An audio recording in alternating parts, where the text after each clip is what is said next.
Здравейте! Видеото, което ще гледате сега е на една тема,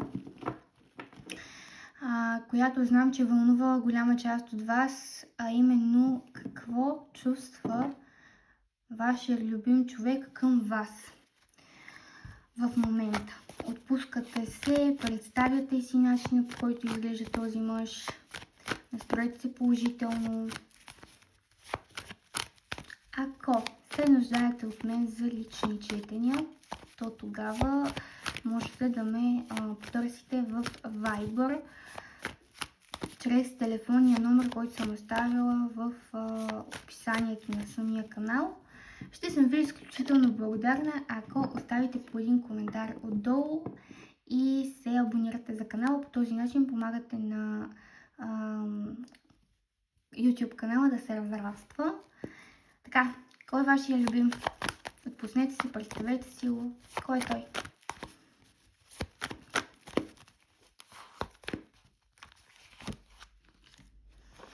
Възможност с този човек да се намирате в пауза. Или по-точно и по-коректно да не се виждате всеки ден, да не комуникирате всеки ден. За всеки различно ще се проиграе. Аз се старая да предоставям абсолютно всички варианти на четене, които мога. Пък кое от всички ще се проиграе за вас е вече нещо, което сами ще си прецените спрямо ситуацията, в която се намирате. Това е човек, който така обича да се подлага на трансформации. Било то чисто така визуално, обича да променя начина, по който изглежда. Дали чисто така на вътрешно ниво този човек така доста често си дава сметката, че има още върху какво да поработи. Човек на трансформацията, човек на промяната. Това е човек, който обича да се обновява, като че ли да се освежава. Било то дома си, самия себе си. Човек, който гледа напред към бъдещето. Човек, който може би се нуждае от почивка, от време за себе си. Възможно този човек в момента да е поставил себе си и нуждите си на първо място. Човек, който е много целеустремен, човек на движението е това. Човек, който е много любопитен, много енергичен, с много една такава младежка енергия, независимо от това на колко е години. Мъж, който така е така комуникативен и много леко и приятно се общува с този човек. Още кой е той?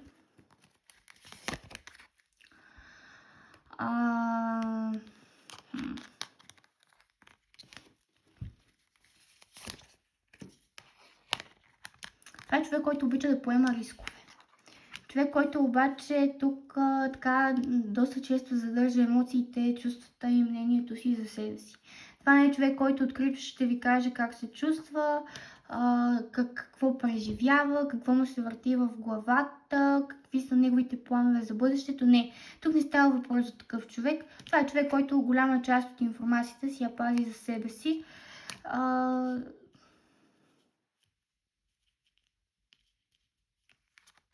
Човек, който много някак умело разпитва.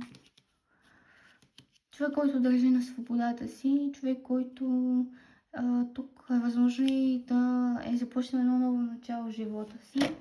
Още кой е той? Я да видим. Още една карта, свързана с неговата идентификация. Човек, който когато се намира в някакъв словесен конфликт, то той става много, бих казала, агресивен и много така арогантен. Много остър и много студен. Това е човек, който далеч не е от тези, които толкова лесно показва чувствата и емоциите си. Това е човек, който на пръв поглед изглежда доста студен, доста себичен, доста така някакъв, даже и на моменти плашещ. Но това не е човек, който е в действителност такъв. Това е просто една обвивка, която този човек, между другото, много трудно сваля. Но той не е в действителност такъв. Това е идентификацията на вашия любим човек. Какви са вашите отношения в момента с този мъж? В какви отношения се намирате в момента с този човек?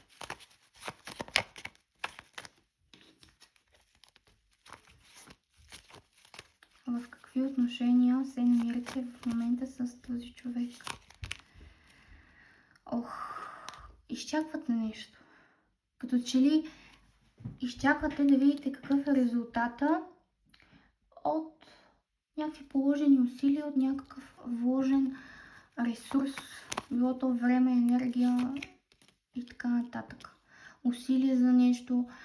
В тези отношения клицата на жезлите, тук жената е много женствена, енергична, магнетична и като цяло вдъхновяваща.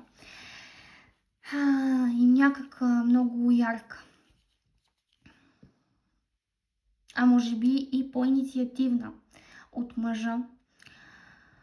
Има обаче тук някаква неяснота, някаква несигурност. Със сигурност вашите отношения не са стабилни на този етап. Има някакви тайни тук помежду ви.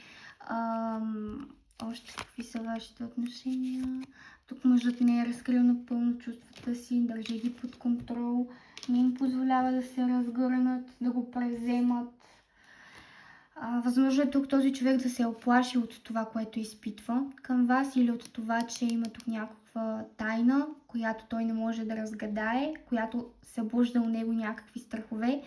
И всъщност това да е причината този човек да се е отдалечи от вас, да се е отдръпнал. Тук ситуацията, казват картите, е станала една идея затормозяваща го. Възможно е с този човек да сте на разстояние един от друг, да не се виждате всеки ден, да не си пишете всеки ден, или тотално да има някаква пауза между вас, не движение, буквално някакво изчакване. Може би има някакви по-големи различия между вас, било то в вижданията за живота, било то в характерите, било то в статуса, било то във възрастта.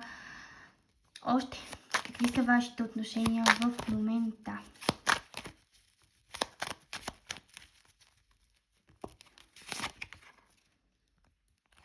Отношения, които имат потенциал за това. Или най-малкото вие виждате някакъв потенциал, дали във вашето отношение, дали в конкретния мъж. Много бавно тук се развиват нещата между вас. Тук доста дълго време сте чакали, доста дълго време сте се надявали този човек да предприеме като че ли някакви действия към вас, но неговите стъпки, неговите действия, неговите крачки са изключително бавни, но премерени. Значи този човек не е от тия, които ще действат импулсивно и които ще действат някак с риск, поемайки някакъв риск. Не, за да действа към вас, този човек трябва да е сигурен в нещо.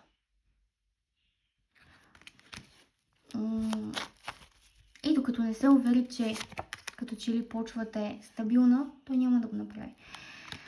Отношенията ви тук са изискват някаква честност,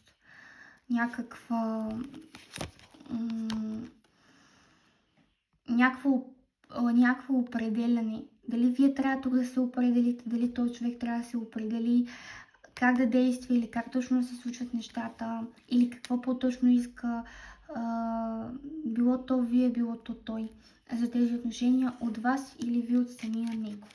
Това са вашите отношения в момента. Дайте да видим сега какво чувства този мъж към вас. Какви са неговите чувства към вас? Какво чувства този мъж към вас на този етап? Какви са неговите чувства към вас?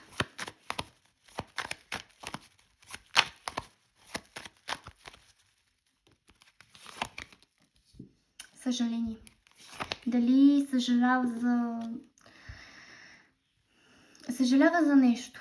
Съжалява за някаква причинена болка, за някакъв причинен дискомфорт.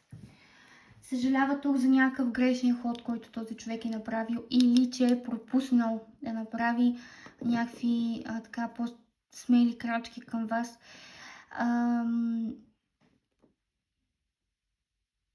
Още.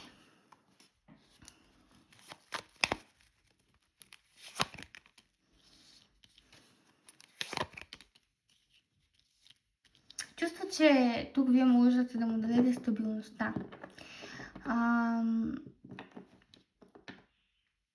Чувства обаче, че не всичко е ясно и че тук има неща, които му обягват, неща, които може би са малки като детайли, но които са изключително така показателни. Още какво чувства към вас? Чувства буквално, че е изпуснал нещо, чувства, иска този човек взаимност, чувства съвързаност с вас, иска близост. Любов със сигурност усеща тук. Може да не е любов в най-висшата му форма, но пак тук по любовниците този човек усеща някакво желание за близост. Усеща тук, че трябва по някакъв начин да действа, да предприеме някакви крачки или да повлияе по някакъв начин на ситуацията. Иска обаче той да действа по неговия си начин и тогава, когато той сметне за правилно. Още какво чувства? Чувства, че има бъдеще тук. Объркан обаче се чувства. Несигурен също така.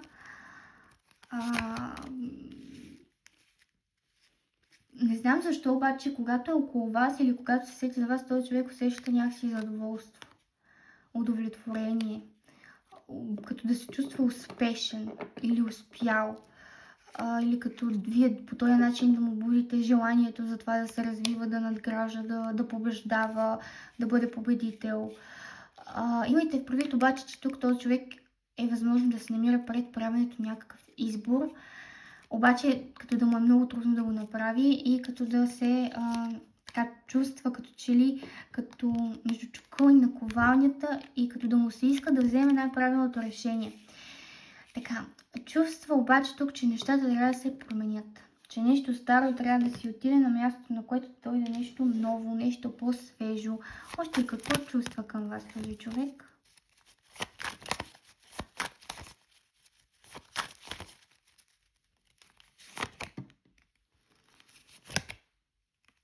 Чувства несигурност, чувства тревожност.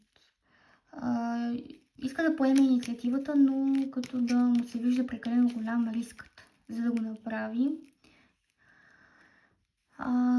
Иска едно ново начало тук, по един нов начин. Този човек. Добре, какво иска да ви каже в този момент? Кратичко, какво иска да ви каже този човек сега в този момент?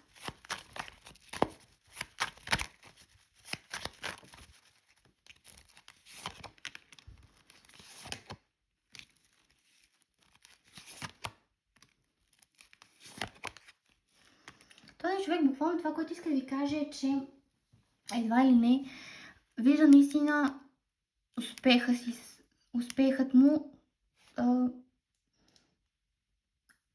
Един вид, буквално това, което ви казва е: ти си моят успех, ти си моят ключ за по-добро бъдеще, ти ме допълваш, ти ме изграждаш като човек, искам да поема инициативата, искам да поема контрола над ситуацията, искам аз да водя.